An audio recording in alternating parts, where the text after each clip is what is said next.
you were to write 2 letters for the Chapter 15, there's already been an announcement in email that the claim letter number 2 has been altered to an extra credit assignment.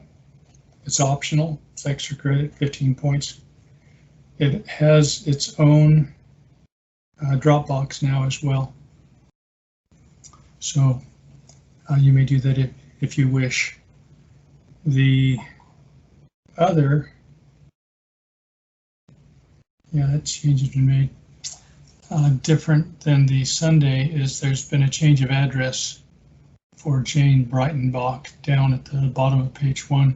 She works for the West Side YMCA, and you can find the address for that on their website. So let me just walk through this a bit. You have 2 titles at the top of this assignment underneath the Chapter 15. First is action request or claim letter. Both of them request an action. There are other words that you'll find in the chapter, such as an arguable claim, meaning that people might not agree with you, as they don't in the letter number 1. Okay, let's walk through this first of all, so we're all familiar with the same set of facts and come to the same conclusion with it. In the first letter, it states that you have a nonprofit organization for which you work, so you're the employee in regards to this letter. You work for the Academy of American Poets. You have received what you consider to be an erroneous bill from a long-standing business client, and you have been trying to resolve the problem for the last month. That long-standing business client is the YMCA in New York City. You're writing this letter, letter number 1, in an attempt to resolve the problem.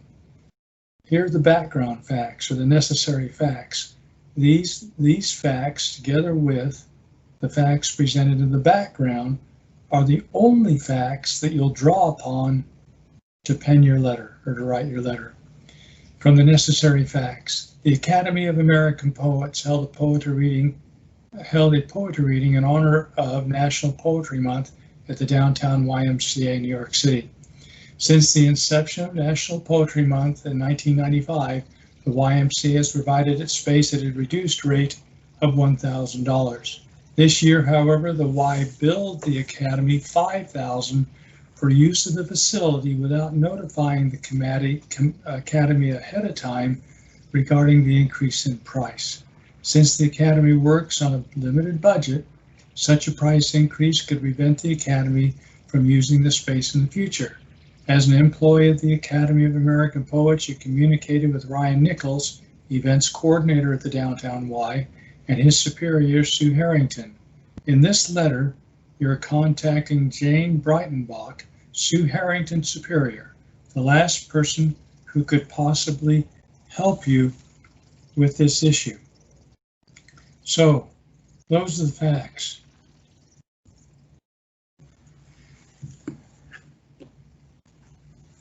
These are not arguable. They're the facts that you've been given. So from your reading of Chapter 15,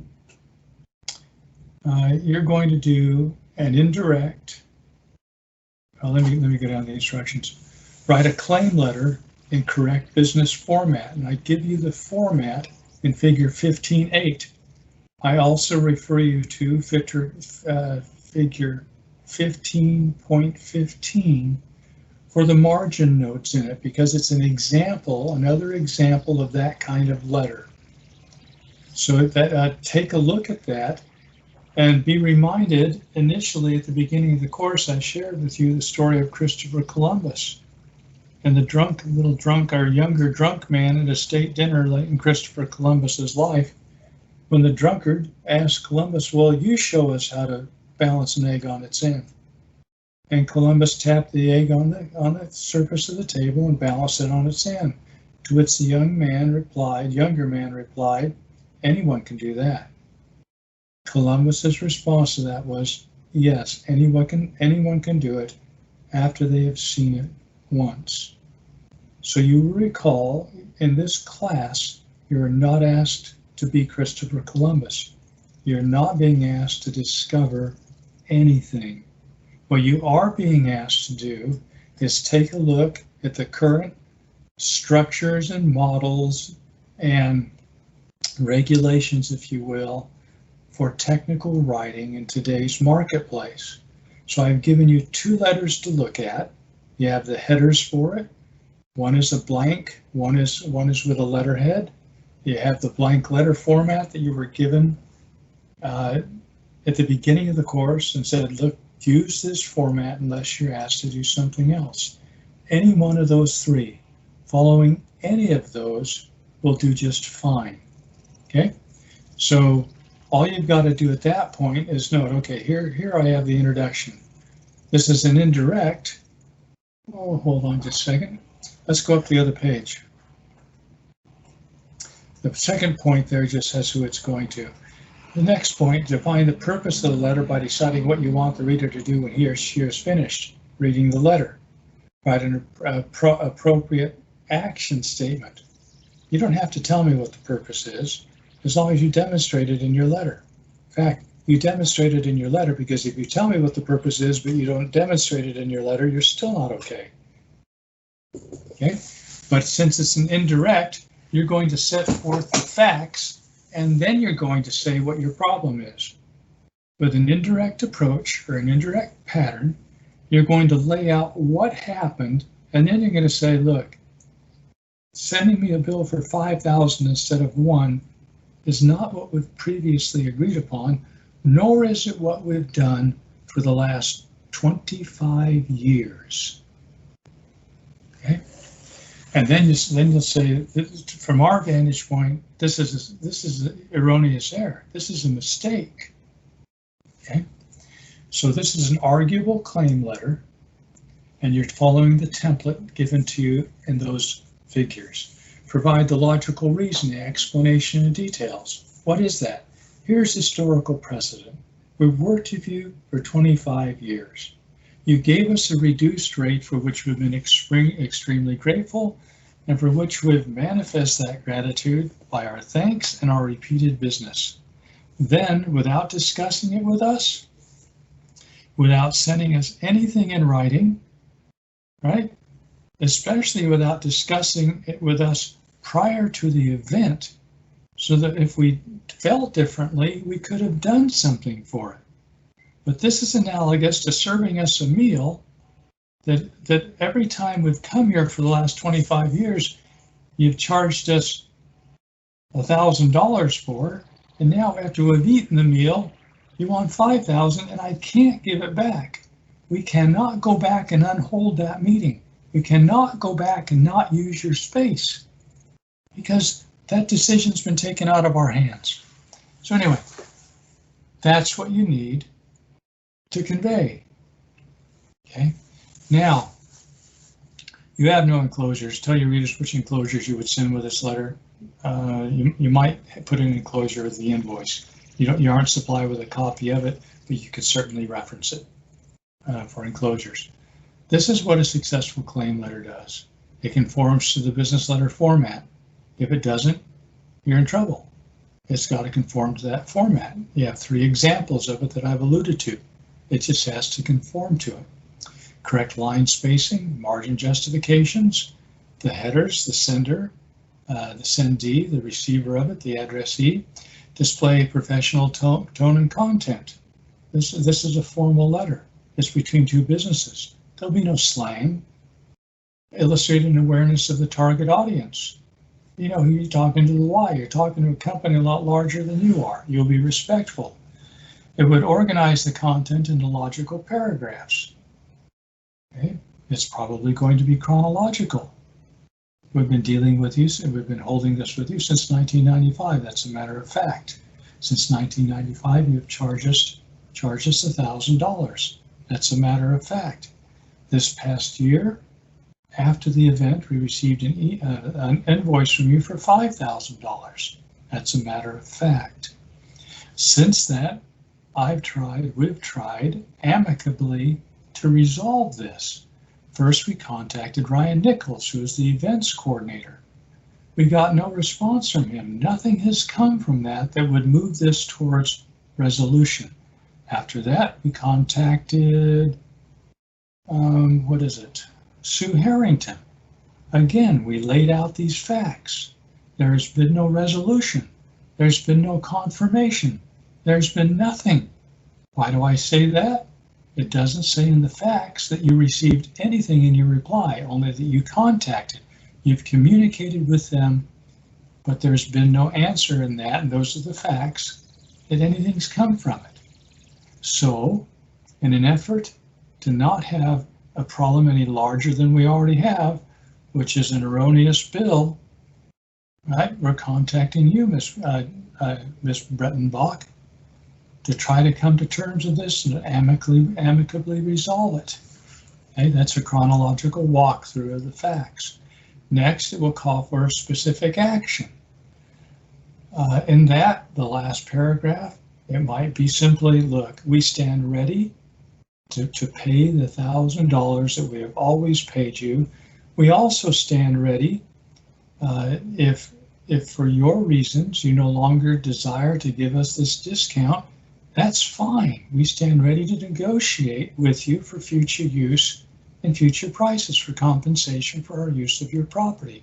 We have no problem with that, but we feel that to do it in arrears is improper. We would like your agreement that we will pay you the $1,000 as we always have in the past, work on the future in the future now, and we would like to hear back from you in the next 5 business days whether this is agreeable to you. We look forward to hearing from you, sincerely, respectfully, however you want. That's the letter, okay? That's the letter that you need to send.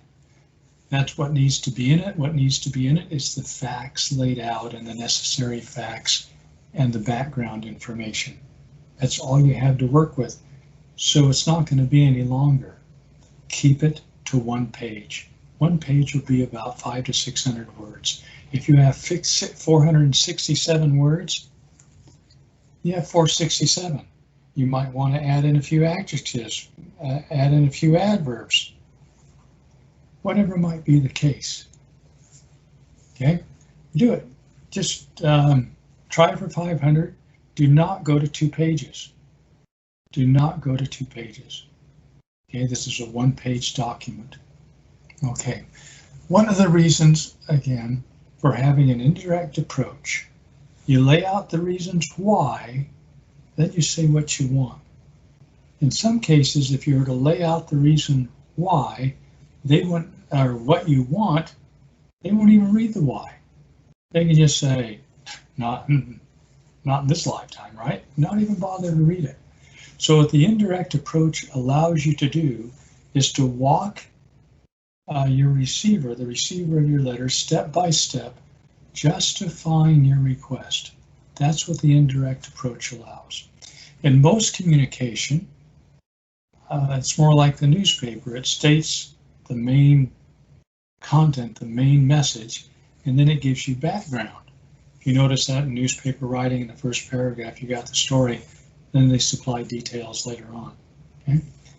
Two approaches. You're being asked here to use the indirect, and it's an easy way to write because you just go 1, 2, 3, 4, 5. For these reasons, this is what we're asking for. Gives you another chance to win over your audience to your way of seeing things. So down here on the rubric, we go down here in the grading rubric. It either conforms to the letter format or it doesn't. It displays professional tone and content, mainly through the word choice. That's a lot where tone comes from. So if you don't have a bunch of contractions, if you don't have cliches, if you don't use slang in it, you got the point. It illustrates an awareness of the target audience. It just shows you know who you're talking to because your points are right on. The chronology is right. You're addressing them as the other party in this transaction. It's hard to mess up on that one. Here, it's easier to mess up on the next.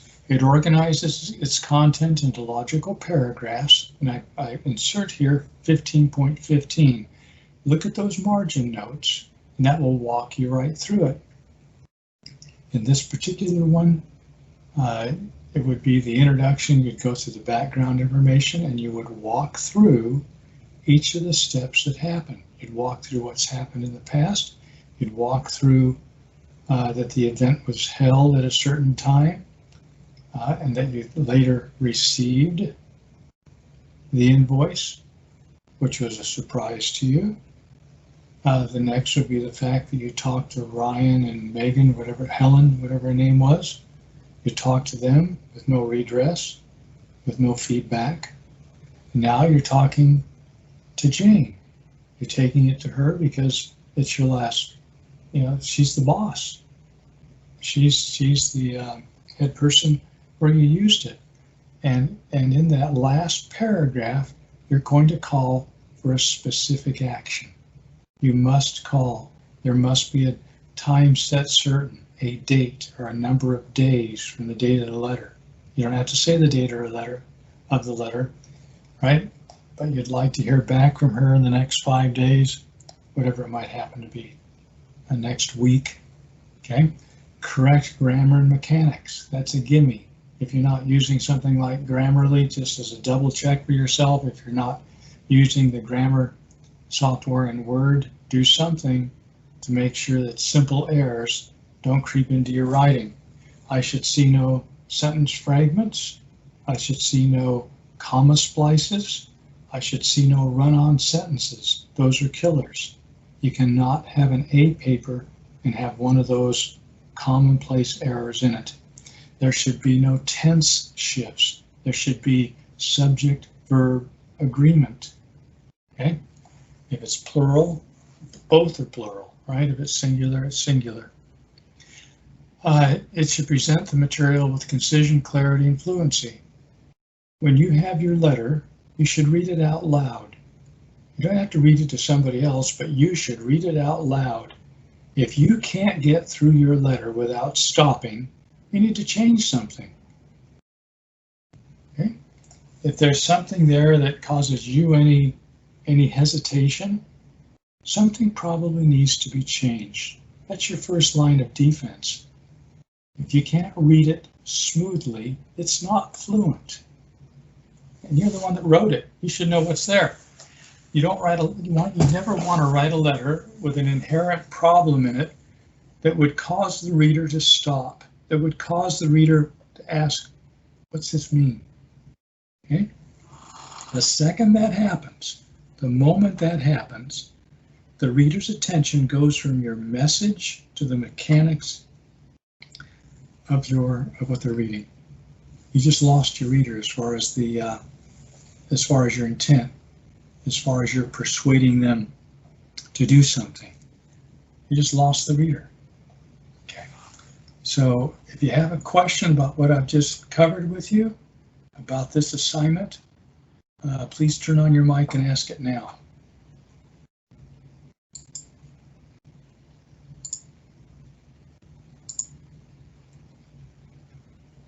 Okay, I hear no questions. Hopefully you can hear me, that you're still there. Okay, I want to cover one more item, and I can't do it there. I sent you a announcement as well as an email regarding the letter of inquiry, the survey, the questionnaire, and the interview questions that you're being asked to write and include in your project. And there is a drop box for you to turn them in the regular drop boxes here. In that email, speaking of the letter of inquiry, it directs you to page 136 of the text. And it's a letter of inquiry to an expert where you're asking an expert for any question related to your topic. Okay? That expert might be the author of one of your articles. It could be anybody like that. I suggest you make it one of them. If you can find their email, fine. If you can't find it, make it up. I'm not asking you to send that email. All I'm asking you for in that letter of inquiry is the text of an email where you take one aspect or one idea that they talked about and ask a question about it. It doesn't have to be long. Okay? It's very simple. To me, it's simple. You write emails, dear so-and-so, the author, in your article entitled whatever it's entitled, dated such and such. If there's a date given, there probably is. Or I read your article entitled such and such on the internet and found it amazingly interesting. In fact, I'm summarizing some of your ideas and statements in your article in a paper that I'm writing about such and such. If you wouldn't mind, I'd like to ask you a question that arose from my reading of your article, period. You state, quote, I take this to mean X. Am I right in my assumption of what you meant by this? Question mark. That's it. I'd appreciate a response. Respectfully, your name. That's it. Okay? Of course, you have to have read an article. Of course, an article has to come to mind. Of course, you have to go to an article, see what the name of it is, right? Get the name, get the date, and you can write that, and it might take you 3 minutes to type that email. It's just that simple. Don't put any more time into it than that. If you put any more time into it, you have a problem. You just need to do it. Pick an article, you know who the author is. I read it. I'm using part of it in my paper. I have a question about what you meant when you said this. Could you please give me a little more detail on what you meant when you said this? I appreciate your time in providing a response. Respectfully. That's it. What is that? 4 sentences plus a sentence of a quote. The survey. You have the guidelines for surveys, which go from page 139 to 141. There are a number of questions in there.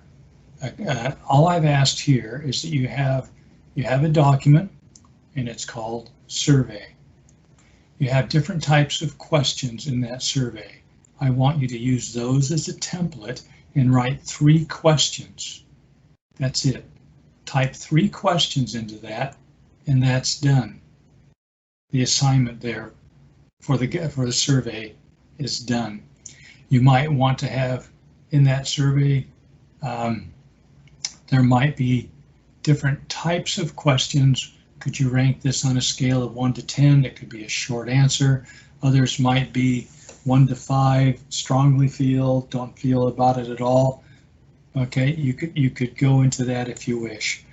On questionnaire, that goes back to figure 7.8, which is a questionnaire. Again, 3 questions, different types of questions. You don't have to think up much of anything. You just got to go to those examples and do 3 different types of questions that you might put in a questionnaire related to your topic, and you're done. Okay. The last is interview questions. Go to figure 7.6, which is partial text of an informational interview, which is on page 143. This is a little different. If you consider yourself interviewing, there are a number of ways you can approach this. I don't care which way you take, but either you could indicate that you're going out into the general public and asking them 3 questions about your topic, or you could be going to an expert and asking them 3 questions about your topic. But there's one audience. Pick your audience and ask 3 questions that would be appropriate for the audience. The questions typically will not be long. They will be 1 sentence. They will not be compound complex sentences. Okay. One of the questions might have an open-ended response where they actually have to tell you how they feel about something. Another question might be yes, no. The next question might be a short answer. Okay, but this is an interview question. Most questions are open-ended because you want the interviewee to tell you something, right? So keep it simple. None of these is to take a long time. If you're taking a long time on these, you're doing something more than what I've asked you to do. The goal here, the objective is that you know what these documents look like and you can apply them to your topic.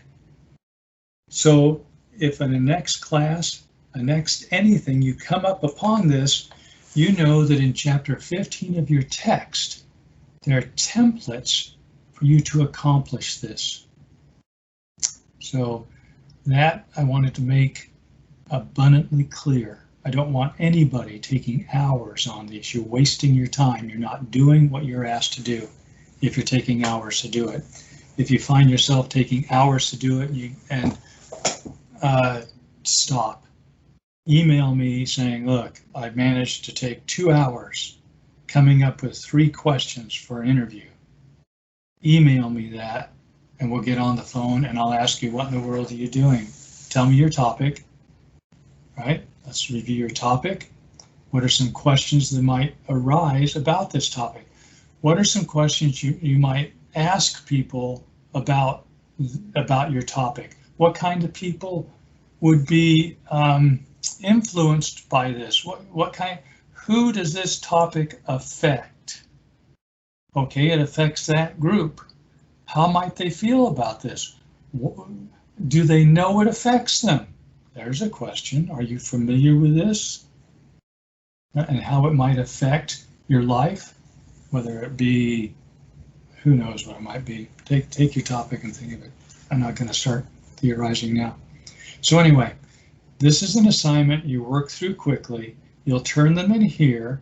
You'll save them because they will be individual exhibits at the end of your final draft.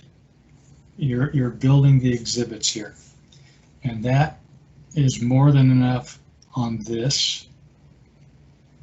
I do want to address the reading for the course.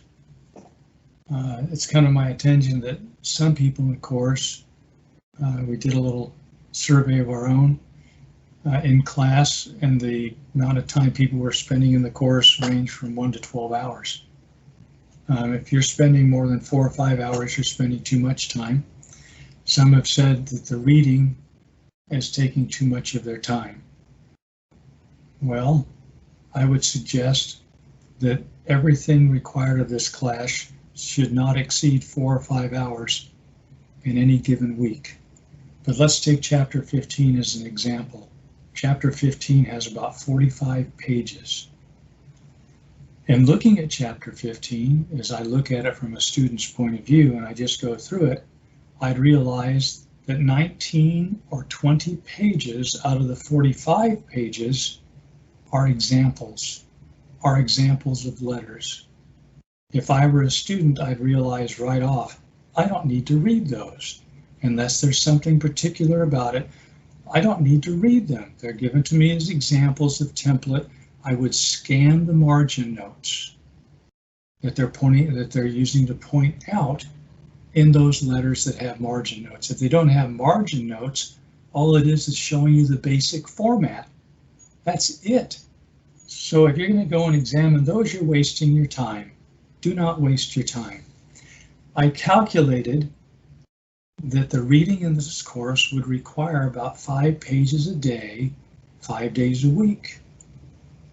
And as I read it slowly, I can sit down and read the chapter and go through it and mark it up in an hour, reading slowly. Okay, I suggest you do the same. Some of those students who are going through the whole course in an hour are looking through the chapter and just noting what seems to be important. And they look at it and they'll scan it, say, I know that, they move on. This text, the important aspect of this is that it be used as a reference text. It's like a reference. It's not like a novel. You have no comprehensive examination on the text. This text is for you. If you understand it, move forward. If you don't, read a little, catch up. But in the end, you should have a pretty good understanding of what's there. And what's important is, if you're asked to do any of these tasks, these communication skills, or use any of them in this class or someplace else, you know that you have a work. You know that you have a book that can be used as a reference source in the future. And this awesome book, and it is, has samples, has templates. You don't have to be Christopher Columbus. You don't have to ask someone, how do I do an outline? What's an outline? First of all, you're university students. You've all graduated from high school. You should know what an outline is. But if you don't, that's okay. It's covered in the chapter. Read it, okay? If you have a problem understanding it, ask me. If you have a problem understanding it, use the tutorial services that you're paying for, okay? I'm your first line of defense. Ask. I'm here. I've made myself available to you 24 hours a day, 7 days a week. The idea that anybody in any of my classes is going to sit for day after day wondering, how do I do that? And that person is not being smart. You're just not being smart. Okay? The idea here is to use your time efficiently. And sitting around for days wondering how to do something instead of turning to a readily available resource is not being efficient. And if you find yourself doing that, I will tell you right now, if you do not outgrow that, people will fire you, because there's no room for such conduct in any marketplace anywhere in the world. So don't do that. And I'm not signaling out anybody. That's a general comment. But I will tell you, if you have a friend, a roommate, a family member who you see doing that, pass this message along. Okay, enough on that. So, but getting back, in the reading, if you know it, move on. If it's a sample, it's a sample. It's trying to convey a template. Look at the template. Do you have to memorize the template? I don't know why. You got it right there, and you'll probably want to check it out later anyway. You don't have to remember, oh, that's 2 spaces, 1 space, and 2 spaces. 2 spaces at the bottom. I indent this. It's given to you. As Ben Franklin said, I don't know if in jest or not, but he never memorized anything he had in print. He was probably partially in jest. Okay? Remembering things has its benefits. Having a good memory has its benefits. The more we use something, the easier it becomes. The more we do something, the easier it becomes. Listen carefully now. Not because the nature of the task becomes easier, but because our ability to perform the task increases. Remember that, please. The price you pay reaps benefits. If you never pay the price, you can never reap the benefits. That's a natural law. If somebody tries to tell you you can have a harvest without planting crops, they are being foolish, and so would you be if you based your actions upon such a hypothesis, because it's not true. It's simply not true. Here at the university, you are being invited to learn. You take courses. Those courses go on your resume, into your transcripts. People look at your transcripts And the day might well come, I see you took this class. Tell me what you remember from it. It better be more than a, okay? I will tell you again, by way of counsel, that you can either be one of two people when it comes to going through experiences. You can be two, there might be two employees, both employed for 10 years. One employee got the job, stopped learning, does the tasks he or she is asked to do, stops growing. They just do the task. 10 years later, what are they? They're an employee with 1 year of experience repeated 10 times. The other employee started at the same place, has been there for 10 years, never stopped learning, never stopped inquiring, how could I be more efficient? How could I make this task more effective and be more efficient about that? After 10 years, that employee has 10 years of experience versus 1 year repeated 10 times. When they come up for promotions, who do you think is going to get promoted? Okay, I'll leave that for you to wonder about. But that gets back to the beginning of the course again, when I encouraged you, if you think you know what you want to be, if you think you know the type of company or the company you might want to work for upon graduation. First of all, you know what segment of the market you want to enter into. That being the case, I counseled you to seek out journals related to that specific portion of the market and to apply to receive those journals. Fortunately, most of them have student discounts, which make them relatively inexpensive. And I'd start reading those. I'd buy 1 share of stock in the company. I'd become a shareholder. Why? You have access to a lot of information about the company from that. But even if you can't do that, you get to their 10K filings. You get to their annual reports. You find out who's working for them. If they have if they have engineers, you find out who they are. You go to the company's website. You look at their news. You see who's within the company that they're announcing new systems, new inventions, new everything. And then you find out who the people are, who the inventors are, and you go to their LinkedIn and you go to their bios and you search for articles being written by them and you read the articles and you would send emails to them about the articles that you read that were about them or that they wrote. That would be your networking for the next 2-3 years, however long it has. But I'll tell you, and I'd spend 15 minutes a day reading about the company. That's your future. If your future isn't worth 15 minutes a day, then you really don't have a plan. Or you think Santa Claus is going to be there when you graduate. And I hate to break it to you, but typically, unless Santa Claus is the CEO of the company you want to work for, Santa Claus is not going to be there. But if you want to lay the odds on that, that's completely up to you. But if you do what I've suggested you do, you will know more about the company by far than anyone you'll meet in the HR department. So who do you want to be? The person who knows he wants it or she wants a job there, and you have the fact that you graduated and you have your resume? Or do you want to be the person who knows more about the company, its inner workings, what the goals are for the company, what the last 10 major inventions are for the company, what the marketplace is for the last improvements and new products in the company, that the HR person's going to look at you and maybe not physically, but mentally their jaw is dropped, right? Because you will stand out.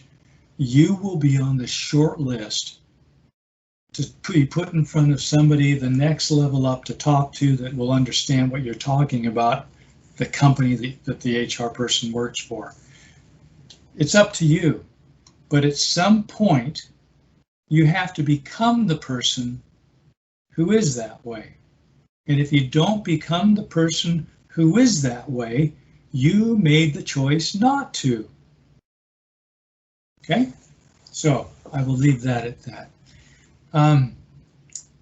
That is, that's what's expected of you for this week. You're writing one letter.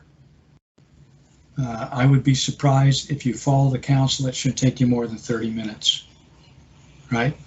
If you have trouble getting the ideas out, take out your phone and just walk through the facts on the phone and have it transcribe it for you, get it onto a page, and then start the revision. Okay, you could copy and paste this onto a page and then summarize this into your letter and take out what you need to take out, summarize the rest, break it up into 3 or 4 paragraphs, and you're done. Okay, because that's what your letter is, a summarizing chronological listing of events that are presented to you there. Put it in a template that's appropriate, and you're done. I have one more suggestion to you. When you see these chapter assignments, you might very well want to think, okay, before I even go read the chapter, Professor Ferriante is telling me exactly the pages and the figures in this chapter that what I have to do looks like. I can just go to those and do this assignment. Okay, you can get this done first and then go read everything else if you want. I don't care how you do it, but I don't want to hear about anybody that's taking 10 hours on this course. I don't know how you can do it. I can see that if you're reading if you're trying to read and have 100% comprehension and retention of 45 pages in a book, that maybe you could do that, but I'm telling you now, it's not necessary. That's why you have a book. Okay, you don't have to memorize this. There is no comprehensive examination on this book in this course. I've told you that from the beginning. This is an example of you will get out as much as you put in. If you don't bother to read the text at all, you will not know as much as those people will who read the text. That's a fact. Okay? Now, I'll make a caveat to that. If you already know all this stuff, it doesn't make any difference. If you already know all this stuff in your previous courses and the like, just do it. Okay, you look at, I already know this stuff, then why read it? If you already know it, then don't. Be like in a mathematics class, and I want you to go back and cover 2 + 2. Who in the world would read a chapter on basic math, basic arithmetic, addition? Who would read that? It's the same here. If you know it, move on. Otherwise, it's a waste of your time. So I already have taken too much time on it. I don't apologize. I never intend to address this again. But I've heard people are spending an inordinate amount of time on the class, and I did not know that. I have no reasonable expectation why people would. I'm just amazed. Unless it's in the reading, I'm amazed that somebody could. Okay, so it kind of caught me by surprise.